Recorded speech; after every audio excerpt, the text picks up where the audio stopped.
Friends, PG న్యూస్కి స్వాగతం.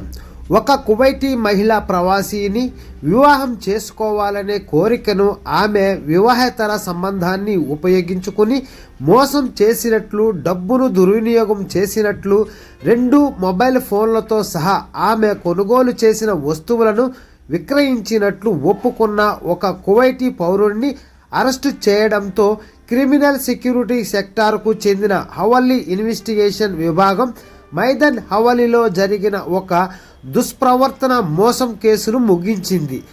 Case file ప్రకారం ఒక అకౌంటింగ్ సంస్థలో పనిచేస్తున్న 34 ఏళ్ల అరబ్ కాని మహిళ మైదాన్ హవాలీ పోలీస్ స్టేషన్లో ఫిర్యాదు చేసింది. 1990లో జన్మించిన కువైటీ పౌరుడు తనను మోసం చేశాడని పేర్కొంది. నిందితుడు తన కార్యాలయానికి తరచూ వస్తూ ఉండేవాడని, తనను కలిశాడని ఆమె వివరించింది.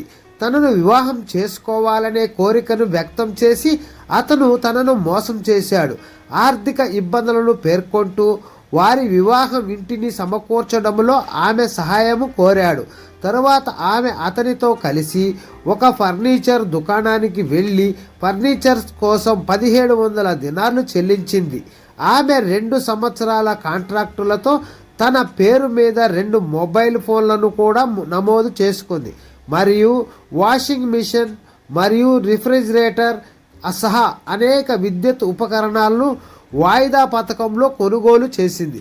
ఉపకరణాలు మరియు ఫోన్ కాంట్రాక్టులకు మొత్తం ధర సుమారు 1800 దినార్లు ఖర్చు చేసినట్లు ఫిర్యాదులో పేర్కొంది.